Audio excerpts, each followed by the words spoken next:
3 months after my wife Sophia disappeared in a skiing accident, I saw her in a bar. She was leaning on the shoulder of her male best friend David, smiling wantonly. "Thanks to your advice, otherwise I would have almost forgotten what freedom feels like," her coquettish voice came into my ears. Her girlfriends poured her glass after glass of wine, and someone asked, "When will you show up?" She lowered her eyes and thought for a moment, then said, "Maybe in a week, when he's really going crazy looking for me, I'll show up again." I stood in the dark, watching her enjoying her so-called freedom to the fullest, feeling mixed emotions. I immediately called my friend who worked in the household registration department and decided to cancel Sophia's household registration and stop looking for her. The story is about to begin. If you like it, remember to like and subscribe. On the other end of the phone, my friend asked hesitantly, "Are you sure?" I looked up at Sophia, who was nestled in David's arms. My eyes were sore and my voice was choked. "I can't find her." "What's the point of finding someone who wants to hide?" After hanging up the phone, I turned back to the box. Mark, who grew up with me, saw that I looked gloomy, so he stuffed a glass of wine into my hand and said, "James, Sophia has been missing for 3 months. There is almost no chance of survival. You should come out." I lowered my eyes to look at the highly concentrated foreign liquor in the glass and swallowed it in one gulp. The spicy taste instantly brought tears to my eyes. I suppressed my heartache and asked Mark, would someone pretend to be missing to deceive her husband? He looked at me with dismay. "What nonsense are you talking about? Anyone who can do this is a beast. It's better for him to die." I wiped my tears and picked up the coat on the sofa. "You are right. I should let Sophia go." After saying that, I turned and left and returned home. The house was as quiet as usual. For the past 3 months, I was terrified of such silence. Every time I went home, I would turn on all the lights, make a cup of Sophia's favorite coffee, put out her favorite fruits, and pretend that she was still at home. I didn't understand why she pretended to be missing in a skiing accident. If she didn't want to continue living with me, she could just divorce me. Sitting on the sofa, I picked up the cute dolls of the two of us on the coffee table. Once, Sophia leaned beside me, pointed at the two little people and said with a smile, "When I'm not around in the future, let them accompany you instead of me." But now, the sweet words from the past overlap with her irritable complaints in the bar today. "James was fine before, but after we got married, I don't know why he wouldn't let me drink or eat cold food, and he kept meddling in everything. It was really annoying. I faked my death this time to teach him a lesson, so he won't have to cause so much trouble in the future." David beside her poured her a glass of wine and said, "I'd rather be the best. We've been best friends for so many years, and I've never done this before." Yes, you are my best male best friend." They talked in the name of best friends, but their legs were intertwined. Thinking of this scene, I felt nauseous. I threw the ornaments into the trash can and picked up my phone to send a group message. "Sophia died unexpectedly 3 months ago. The farewell ceremony will be held in a week." Immediately afterwards, Sophia's besties sent a series of questions. "How can you hold a funeral when the person hasn't been found yet? James, are you crazy? What if Sophia is not dead? If Sophia comes back and sees her own funeral, she will be furious. James, think carefully. Do you dare to make Sophia angry?" I didn't reply to the first few messages, only the last one. "The person is dead, why are you still angry?" After saying that, I threw down my phone and went to pack up the things Sophia left at home. In the past 3 months, I have basically been searching for her in the city where she skied, and I seldom went home. Except for the bed, there were basically no major changes in the bedroom. I opened the closet and was stunned. More than half of Sophia's clothes in the closet were gone, and the ones left were basically those that she couldn't wear this season. My tears fell instantly, and I laughed at myself. In the past 3 months, in order to find her whereabouts, I basically lived in the snow-capped mountains. I only went home to have a good rest when I couldn't bear it anymore.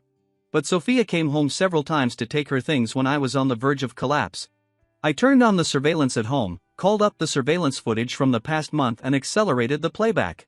At the beginning of the month, Sophia walked into the house holding David's arm and left 2 hours later with a pile of clothes. In the middle of the month, Princess David came back holding Sophia and left at dawn the next day. The night before yesterday, the two of them went home under the cover of darkness and left yesterday morning.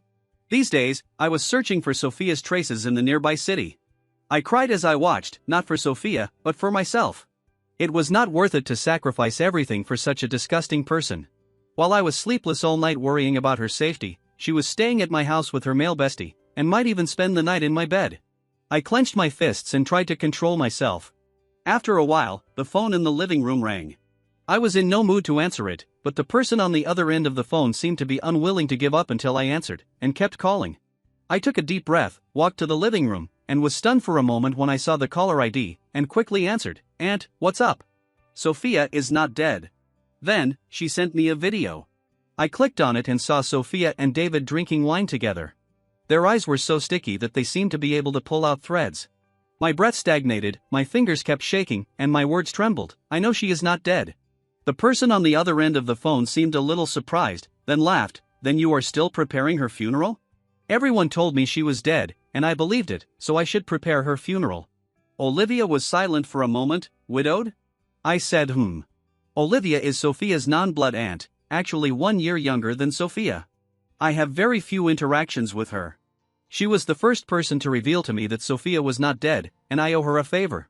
I said calmly, "Aunt, if you have time, you can come to pay your respects in 7 days." The person on the other end of the phone simply responded, "Okay, I'll be there for sure."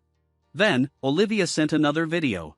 Someone next to Sophia showed it to her on their phone. She slammed her glass, and David was startled. Then he put his hand on her shoulder and stroked it, as if he was saying something to comfort her. The bar was noisy, and I couldn't hear clearly, but I saw Sophia's expression instantly eased a little, and she even buried her face in David's chest. Sophia must have been furious because of the message I sent to the group, but I didn't expect that David's few words would calm her down. You know, in the past, when she got angry with me, she would always let me reflect on myself for a night and then apologize to her before she would reluctantly forgive me. I closed my sore eyes and saved the 2 videos. Just as I was about to turn off my phone, David called. I answered the call, and the loud music instantly exploded in my ears. David shouted, "James, you want to hold a funeral for Sophia? Are you crazy? I tell you, cancel it now, or you will be in trouble when Sophia comes back." Before he could finish, I turned off my phone, grabbed a blanket and slept on the sofa. This was the most peaceful sleep I had in 3 months. The next morning, I took my documents to cancel Sophia's household registration. After completing the cancellation process, I went to David's house. David's door was closed. I rang the doorbell again and again before I heard the door open.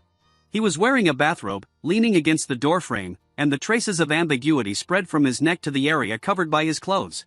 David looked at me and shouted angrily, "James, why are you in my house?" I moved my gaze from his neck to his face, met his disdainful gaze, and said calmly, "I hope you can attend Sophia's funeral. After all, you are her good friend." David glanced at me and said disdainfully, "James, you are Sophia's husband. She is now missing and you don't even bother looking for her. You are even holding a funeral for her. What if she is not dead? Aren't you just cursing her to death? Is there any husband like you?" I took out the death certificate that the household registration department had just issued from my bag and chuckled. She was buried in the snow for 3 months. I couldn't find her, so I canceled her household registration. Didn't you persuade me to get over it? When the bad news came, I fainted, and it was the next morning when I opened my eyes again. All of Sophia's girlfriends gathered around my bed, saying, "Brother-in-law, the place where Sophia disappeared is very dangerous. It's hard to find her. Why don't you just give up?" Yes, that place is so dangerous, we really can't go there." I struggled to get up, bought a ticket, hired a search and rescue team, and ran into the snowy mountains. For a full half-month, I searched for her without sleep. At that time, I didn't notice why the eyes of Sophia's so-called good girlfriends didn't show any worry, but only teasing. As soon as I finished speaking, a loud noise came from David's room. His face changed and he threatened me, "James, don't do anything stupid, or I won't let you go when Sophia comes back." I pretended not to hear anything, just like I did last night. David glared at me fiercely and slammed the door. The quarrel in the room reached my ears. I heard that the household registration was cancelled. Sophia finally couldn't hold back any longer, but I couldn't let her find me. She had been missing for 3 months, so it wouldn't be too much for me to be missing for a few days. I carried the suitcase I had packed in advance and asked Mark to use his ID card to book a hotel for me for 7 days. In the past few days, apart from buying funeral supplies, I stayed in the hotel. When Mark came to see me, he said with a gloating look on his face, "I heard someone is looking for you like crazy, and is about to turn the whole New York upside down." I looked at the missing person notice on TV, curled my lips and said, "What if it's turned over? If I don't want her to find me, she can't find me. She showed up when she said she wanted me to look for her like crazy, so why can't she hold back now? She deserves it. I don't know why there are such vicious women in this world." He got more and more angry, so I quickly stopped him. "Stop cursing, my wife's funeral is today, you should be sad." I went to the bathroom to look in the mirror without washing, deliberately creating a sad and decadent look. After confirming with Mark that I looked very old, We rushed to the funeral together. On the way, I handed Mark the USB drive containing the video of Sophia still alive and asked him to play it according to my instructions. After doing all this, I sent a group message to the funeral address. The first to arrive was Olivia. She got out of the car in a black dress, walked up to me, took a white silk flower and pinned it on her sleeve, and said in a serious manner, "My condolences." Then came a group of relatives and friends who didn't know the truth. Their grief came from the heart, and it made my heart ache. "Sophia, you pretended to be missing and hurt so many people's hearts. Today, you have to pay it back little by little." Next came her so-called besties. Their faces were uglier than each other, and they were trembling as they took the silk flowers from my hands. Until someone finally pulled me aside and said, "Brother-in-law, stop it. Sophia is not dead at all. She has been looking for you like crazy these days. Didn't you see the missing person notice on TV?" I blinked and squeezed out 2 tears with difficulty. "Don't comfort me. David posted the missing person notice. The dead cannot be resurrected. I won't hold on to the hope that she is still alive." She wanted to say something, but I winked at Mark and Mark quickly pulled her to sit down. Seeing that most people had arrived, I stood on the stage and adjusted the microphone. "Thank you all for taking the time to attend my late wife's funeral." Before I could finish my words, I was interrupted by a low growl. "James, are you crazy? I told you Sophia is not dead." David stood at the door, staring at me fiercely. "Are you her husband? Sophia has been missing for 3 months and you are holding a funeral for her without even finding her. I won't allow it." I looked behind him, but there was no sign of Sophia. At this point, Sophia still refused to show up. I looked down at David and said coldly, "You don't allow it? Why don't you allow it? You also said that I am her husband." David's eyes widened, tears welling up in them. "How can you be so cruel? Sophia loved you wholeheartedly, and you just said she was dead. What if she wasn't dead?" My eyes fell on the strawberry mark on his neck and I smiled. "Even if she is not dead, a cheating woman is not worth my time and energy." After I finished speaking, I asked someone to pull David aside and continue to preside over the funeral.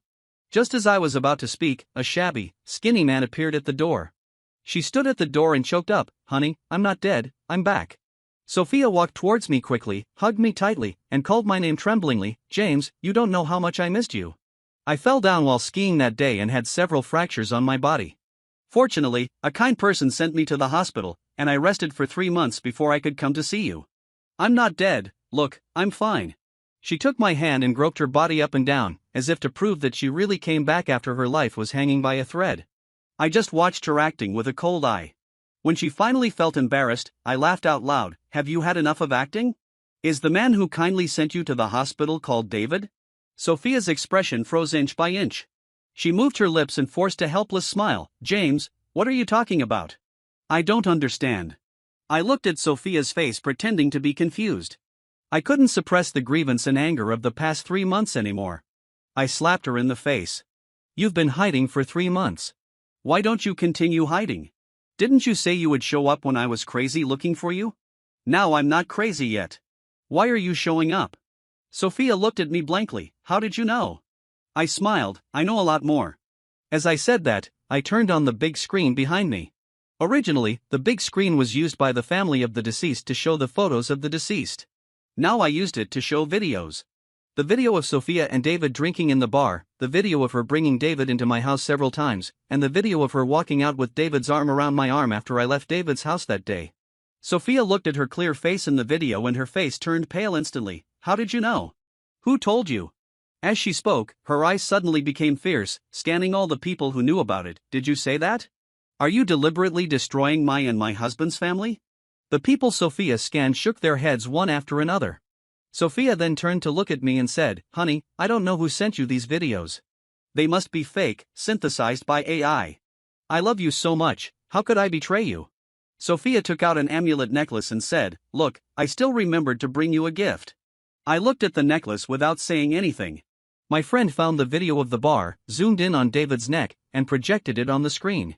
It was an identical amulet necklace. Sophia's face darkened instantly. I sneered, "It has come to this, why are you still quibbling? I saw those videos with my own eyes, and I even filmed some of them myself. Sophia, are you satisfied with this?" Sophia stared at me and said the same thing as before, "David and I are just good friends." I nodded indifferently and continued, "A male best friend who can have sex with you, is not clingy and doesn't cause trouble? The guests who came to the funeral were dumbfounded. After all, it would be hard to see a second time in their lifetime to see a person who was not dead but was involved in a sex scandal at a funeral. Sophia finally couldn't hold back her anger, and a look of being exposed surfaced on her face. "James, you knew I was not dead, but you still went to close my account and apply for a death certificate for me. Did you do it on purpose?" "Yes. I didn't care about being exposed by her. I just want you to pay the price. If you want to restore your household registration, I still need to step in. Sophia, I'll give you two choices. I handed over a divorce agreement. Sign it and you can continue to live. If you don't sign it, you will live as an illegal resident." Sophia was so angry that her chest heaved. She snatched the divorce agreement, turned to the column about property distribution, and slammed the agreement to the ground. "Why should I leave the house with nothing?" Sophia's face turned red, her eyes were bloodshot, and her expression was horrifying. I used to be afraid of seeing her angry, but now when I see her like this, I can only think of one word: strong on the outside but weak on the inside. She clearly has no bargaining chips in her hands, but she still wants to take advantage of me. I sneered and continued, "Just because you are an illegal resident now, just because you cheated." Sophia stared at me coldly, then suddenly laughed and continued, "How did I cheat? I just spent the night with my childhood friend, we didn't do anything." Our eyes met, and I could clearly see the smugness in her eyes. Sophia said smugly, "James, if I were you, I should admit my mistake to my wife right now, and promise that this mistake only happened once. As long as you admit your mistake to me, I am still willing to live a good life with you, and I will stay away from David." I pursed my lips tightly and said nothing. I was shocked by her shamelessness. After all, I didn't have any substantial evidence of her cheating. Even if I cancelled her household registration, she would definitely try every means to harass me in the future. I was about to say something when a figure stood in front of me. "Does this count as evidence of cheating?" Olivia said, pulling out her phone and playing a video of Sophia and David kissing in a booth. She smiled playfully and said, "Even though they kiss like this, they are still good friends." David on the side growled, "Who are you? Why are you taking pictures of us?" Sophia looked at Olivia, the color on her face drained away, and her previous arrogant look instantly turned into a flattering smile. She pulled David over and covered his mouth. "Aunt, why are you here too?" "I'm fine, it's really hard for Aunt to make this trip." Olivia said calmly, "I know you are fine. I was the one who told James that you were not dead." Sophia's expression became increasingly ugly, but she still had to force a smile. "Really? It's my fault this time. I scared James. I came here today to admit my mistake to him. This kind of thing won't happen again in the future." Olivia's expression didn't change. She just squatted down and picked up the divorce agreement, then took a pen from her pocket and handed it to Sophia. "Sign." Sophia asked in confusion, "Aunt?" Olivia continued, "We are not related by blood, you don't have to call me aunt. Sign, otherwise the Olivia family will not care about you." Hearing this, Sophia finally panicked. She never mentioned the unfair distribution to me again and quickly signed her name on the last page. I breathed a sigh of relief and quickly took the divorce agreement and put it in my bag. Just as I was about to say thank you, I met Olivia's eyes. Olivia looked at me and said, "James, I will accompany you to register her household registration, and then go to get the divorce certificate." I was a little surprised and subconsciously wanted to refuse. Olivia smiled and said, "Don't rush to refuse. What if I'm not here and she refuses to divorce?" I thought about it and said, "Okay then." Afterwards, I said goodbye to the guests. David refused to leave and insisted on staying with Sophia, but I didn't mind. I got in Olivia's car and went to the household registration department. The staff member of the household registration department saw me and laughed. "Why are you here today? Did you find Sophia? Are you here to restore her household registration? I told you that you would definitely find her. Congratulations." I nodded and didn't say anything else. When I was leaving the household registration department, Sophia stopped me and said, "James, I really love you. That day at David's house, I was drunk and I mistook him for you." I turned my head and said in a cold tone, "Don't disgust me by saying such things." After getting the divorce certificate, I walked to the side of the road and tried to hail a taxi. Olivia drove up to me and said, "Where are you going?" "I'll take you there." I looked at her and asked meaningfully, "Ms. Olivia, I have divorced Sophia." "So what? So what?" Olivia hooked her finger and pulled down the sunglasses on her nose, revealing a pair of squinting peach blossom eyes. She has a very charming look, with slightly upturned eyes slightly squinting, as if everything is under her control. "Mr. James, I helped you get a divorce. It's not good for you to burn your bridges after crossing the river, right?" There was still a hint of vigilance in my eyes. She shrugged and changed her address. Mr. James, let's talk about cooperation. Now the company is yours, I can cooperate with you without worry. I was a little tempted. Lou is a giant, and it would be beneficial for me to cooperate with her. I opened the car door, sat in the passenger seat, and continued, why do you feel comfortable cooperating only when I tell you that the company is mine? Olivia glanced at me, laughed and said, I know the worth of my adopted niece. She can earn small money, big money. She didn't finish her words, but I understood. During the years when Sophia and I started our business, she played the biggest role, but it was just the last name in front of her name that made people a little afraid.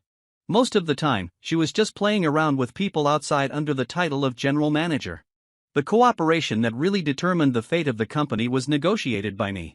Olivia looked at me and smiled and said, the contract is in my lap, you can take a look. My eyes fell on the contract at the root of her legs, and I hesitated for a moment. Ms. Olivia, can you give it to me? Olivia blushed and said, I'm driving, and I can't leave the steering wheel. I coughed uncomfortably, reached out, twisted a corner of the contract between my thumb and index finger, and quickly pulled it into my hand. All the terms in the contract were fair, but this kind of fairness was a disadvantage for Olivia. I closed the contract and said in a calm tone, Ms. Olivia, let's be frank. You offer me such a good salary. What do you need me to do? Olivia still kept her eyes on the road ahead and said in a steady voice, you need to be in charge of this project yourself. I was a little surprised, then nodded and continued, of course, for such an important cooperation, I will definitely follow up personally. As soon as she finished speaking, Olivia took out a pen and handed it to me. I remembered how she had just asked me to take the contract myself, and I was speechless for a while, but I still took the pen and wrote my name neatly. Olivia said happily, to wish our cooperation a success, I'll take you out for dinner. I didn't refuse. Since we were going to cooperate anyway, there was no reason to refuse. Olivia parked the car in front of a hot pot restaurant. I was stunned when I saw the name of the restaurant. Olivia stood behind me and asked in confusion, why are you in a daze? Don't you like hot pot? I responded with some sadness, I haven't eaten it in 4 years. I've been with Sophia for 4 years, and she can't eat spicy food, so I've never been to a hot pot restaurant again. Olivia pulled my arm and chuckled, today is to celebrate your divorce, so I'll treat you to hot pot, which you haven't had for a long time. I laughed too, and ordered a large table without hesitation. During the meal, we talked about the future cooperation matters, which was a great pleasure for both the host and the guest. After the meal, it was completely dark, and Olivia insisted on sending me home. I just got home and saw an unexpected guest at the door. Sophia was squatting at the door of the villa, shivering with cold. When she saw me, her eyes lit up and she said excitedly, James, you are back. I raised an eyebrow, not knowing what she was up to, and asked in confusion, Sophia, what are you doing at my doorstep? She trotted over and took my hand, rubbing my palm with her already cold hand, and asked aggrievedly, are you cold? It's so cold today, and you don't wear more clothes. Do you know that this will make me sad? My stomach kept churning, and I almost vomited the hot pot I had tonight because of her behavior. I pulled my hand back suddenly and yelled, what are you doing? Her eyes instantly turned red, and she said aggrievedly, I'm just worried about you, James. What will you do in the future without me? I can still bring you a coat and find a way to warm your hands. How can you take care of yourself without me? Can we remarry? I really love you. I looked into her eyes, and I could see the true feelings in them. It was true in the past. Sophia took good care of me. She would bring me an umbrella on rainy days and put more clothes on snowy days. Once upon a time, I felt that the feelings between us were irreplaceable and that we had the best love. But such a person would actually say that I am clingy, and would actually disappear to avoid me, and even cheat on me. Why? I looked into Sophia's eyes and said coldly, I wear little because I get in the car as soon as I leave home, and I arrive at the company after getting off the car. I can't feel the cold wind at all. Sophia, why should you treat me well if you say so, and disappear if you say so? Why should I remarry you now that you want to remarry? I used to love you because you were good to me, and you made me feel that you were a gentle and caring person who deserved to be loved. But later I found out that you are not, you are just a playboy, a liar, and a villain who will do anything to achieve your goals. You disappeared for 3 months for your own selfishness, kept the people who cared about you in the dark for 3 months, watched them struggle in pain, and felt so heartless, and even felt that this was not enough and wanted to make it worse. Is this what you call really loving me? It's too ridiculous. Sophia looked at me, her body trembling. She wanted to say that it was not true, but she felt that she could not refute it. I said in a cold voice, is there anything else? If not, please move aside. I want to go home. Sophia stood at the door, motionless and unwilling to speak. I was really annoyed, so I reached out to pull her, but she suddenly threw herself into my arms and cried, "James, I really know I was wrong. There is really nothing between David and me. I will stay away from him. Please, give me another chance." She held me tightly, and refused to let go no matter how hard I struggled. Until Sophia was pulled away by a strong force, Olivia's voice rang out. I lowered my head and met Olivia's clear eyes. Olivia said in a cold voice, "Sophia, I told you, if you come to bother James again, the Olivia family will no longer care about you." Sophia suddenly let go of my hand and said, "Aunt, this is a matter between us two." I laughed angrily when I heard her say this. What happened between us? Sophia, who gave you the idea to pretend to be missing? Don't tell me that you came up with this idea yourself. Do you have such a brain? You were just fooled by David. He went out with you, and you said he was your good friend. You drank together and you also said he was your good friend. You cheated on me and I also said we were good friends. Even you spent the night together and went to bed together. You also said we were good friends. Tell me, can all good friends do this with you? Sophia's face was filled with disgust. She had done something wrong, and it was fine if she didn't apologize to me, but she also used all kinds of words to excuse herself. This behavior only made me more disgusted. Olivia pushed Sophia away, who was frozen in place, and pushed me to the door. You go home and rest, I'll take her away. I nodded, entered the house, slammed the door and went into the bedroom. I don't know what Olivia and Sophia talked about, but I didn't see Sophia again for a long time. These days, I put all my energy into work. I call Olivia or meet her every day. The frequent meetings gradually reduce the awkward atmosphere between us, and sometimes we can chat like normal friends. I asked puzzledly, Olivia, what did you talk to Sophia about that night? She hasn't shown up for a long time. Olivia glanced at me, took out her phone and flipped through some photos, all of which were of David and Sophia together. She responded calmly. After learning that you would not forgive her, she resolutely threw herself into the arms of her male best friend. I flipped through the photos and saw a photo of me in college. I asked in confusion, what's going on? How did you get a photo of me? From this angle, it looks like a candid photo. Olivia froze for a moment, then snatched the phone and responded nervously, you're seeing things. I blinked and said meaningfully, since I saw it wrong, forget it. I was thinking about asking you if you want to date me, it seems I thought too much. I saw it right. Olivia took out the photo again and put it in front of me, you saw it right, I took it secretly. When you were in college, I went to your school to give a speech, and I took a photo when I saw you. She looked at me, and the friendship in her eyes was finally exposed without any disguise, and everything was self-evident. But I was married to Sophia before, so this isn't okay, right? Olivia's expression became serious. She sat closer to me and said gently, okay. Sophia is just the child adopted by my brother and sister-in-law. She made a big mistake when she was an adult and was kicked out of the Olivia family a long time ago. It's just that I sponsored her to finish college because my brother and sister-in-law have passed away. I nodded, took her hand, and said proudly, it's a 3-month probation period. Whether you can get a permanent position depends on your performance. Olivia nodded repeatedly and continued, it just so happens that today's work is done, so let's go eat hot pot. Maybe it's because I haven't eaten hot pot for 4 years, I'm almost crazy about it, I have to eat it every 2 or 3 days, I feel uncomfortable if I don't eat it. Olivia has been eating with me for a long time, but she doesn't seem to be tired of it at all. Every time she will find a different hot pot restaurant to take me to taste the flavor. Today is the same, I just found a good one, I'll take you there. Just as I walked out of the company door, a figure knelt down in front of me and cried, James, please go find Sophia. She has been missing for 3 days and I can't find her. David's eyes were bloodshot and he kept kowtowing and begging me to find Sophia.